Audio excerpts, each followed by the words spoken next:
सब व्यक्तियों को चाहिए कुछ नियम धारण कर लो।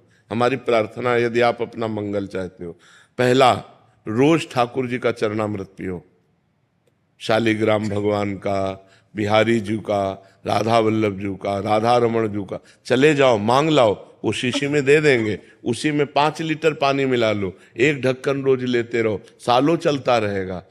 अकाल मृत्यु हरणम सर्व व्याधि विनाशनम श्री कृष्ण पादोदकम पीत्वा पुनर्जन्म न विद्यते। अकाल मृत्यु आपकी नहीं होगी।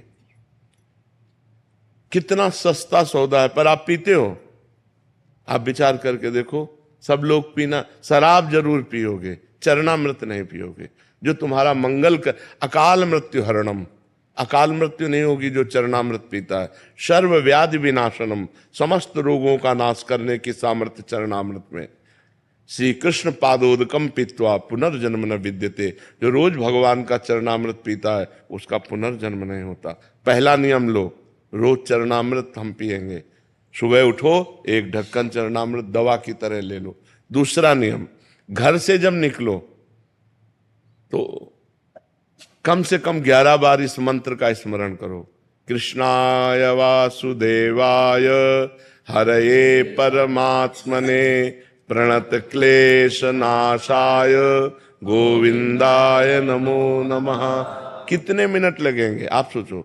बहुत, हम कहते हैं बहुत आराम से कहोगे तो 5 मिनट में 11 मिनट। कभी आपका एक्सीडेंट नहीं हो सकता, कभी आप दुर्घटना में कभी नहीं फंसेंगे, और फंसेंगे भी तो आप सेफ निकल आएंगे। बस इस मंत्र को आप लगभग देखो सबको याद ही है। इस मंत्र को आप 11 बार कह के ये होश रखो कि चाहे जितनी जल्दी हो, घर से निकलने के पहले दरवाजे के अंदर ही खड़े रहो। 11 बार अंगुली से गिनना, 11 बार। कृष्णाय वासुदेवाय हरये परमात्मने प्रणत क्लेश नाशाय गोविंदाय नमो नमः। कृष्णाय वासुदेवाय, ऐसे 11 बार नाम जप करो। रोज सुबह चरणामृत पियो, 11 बार इस मंत्र का जप करके घर से निकलो, और नाम संकीर्तनम यस्य सर्व पाप प्रणाशनम। कभी भी 24 घंटे में 20-30 मिनट ऐसे निकालो जो घर में अपने ठाकुर के सामने बैठकर नाम संकीर्तन कर सको। राधा राधा, जो भी नाम आपको प्रिय हो, नाम संकीर्तनम यस्य सर्व पाप प्रणाशनम, सब पापों का नाश कर देगा। चौथी बात, प्रणामो दुख शमनम तम नमामि हरिम परम। जो भगवान को प्रणाम करता है, भगवान उसके सारे दुखों का नाश करते हैं। 11 दंडवत रोज नियम ले लो।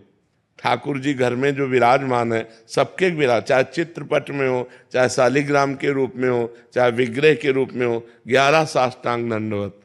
राधा वल्लभ लाल की जय, प्रणाम किया, फिर खड़े, राधा वल्लभ लाल की जय, फिर प्रणाम किया, ऐसे 11 बार दंड।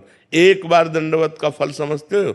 एकोपि कृष्ण कृता प्रणामो दशाश्वमेधा वृथेन तुल्य दशाश्वमेधि पुनरेपि जन्म कृष्ण प्रणामी न पुनर्भवाय। एक बार श्री कृष्ण को साष्टांग दंडवत करने का फल है 10 अश्वमेध यज्ञ का फल। लेकिन 10 अश्वमेध यज्ञ का फल पाने वाले को पुनर्जन्म होगा, वो अपने यज्ञों का फल भोगेगा, पुनर्जन्म। कृष्ण प्रणामी न पुनर्भवाय, कृष्ण को जो प्रणाम करता है उसका पुनर्जन्म नहीं होता। ये हमारी बातें याद कर लो। पहली बात, रोज चरणामृत पियो। दूसरी बात, घर से निकलने के पहले 11 बार कृष्णाय वासुदेवाय इस मंत्र का जाप करो। तीसरी बात, नाम संकीर्तन 20-30 मिनट अपने घर में करो, जितना आनंद पूर्वक खूब डूब करके नाम संकीर्तन करो। चौथी बात, भगवान को 11 साष्टांग दंडवत करो। और पांचवी बात, वृंदावन की रज ले जाओ, जरा सी रज माथे पे रखी रहनी चाहिए, अपने बालों के बीच में जरा सी रज, वो हमारे सर माथे रहेगी ना। जो रज शिव सनकादिक याचत सो रज शीस चढ़ाऊं, किशोरी तेरे चरणन की रज पाऊं। ये वृंदावन की जो रज है, ये ब्रह्मेश्वरादि सुदुरूप पदारविंद श्रीमद पराग परमाद्भुत वैभवाया सर्वार्थ सार रसवर्षि कृपार्ध दृष्टेश तस्या नमोस्तु वृषभानुभुवो महिमने। ये हमारी 5 बातें याद कर लो, आप सदैव सुखी रहोगे। 5 बातें, उठते बैठते चलते फिरते राधा राधा राधा, और ये 5 नियम धारण कर लो। समझ में आ गए? फिर आप अपने जीवन को देख लेना, कितना मंगलमय जीवन होता है, कितना आपको पॉजिटिव विचार में आते हैं, कितना आपको अनुकूलता मिलती है, कितने आप दुख संकट से निवृत्त हो जाओगे। आप मान लो मेरी बात, लोग जंतुर पर भरोसा करते हैं, लोग कलावा पे भरोसा करते हैं, लोग किसी के आशीर्वाद पर भरोसा करते हैं। हम कह रहे हैं आशीर्वाद का आशीर्वाद हम दे रहे हैं, ये 5 बातें मान लो हमारी, जो तुम्हारा परम मंगल हो जाएगा। इन 5 बातों को जो अपने जीवन में उतारेगा वो खुद अनुभव करके देख लेगा कि हमको वृंदावन में जाने से क्या लाभ मिला।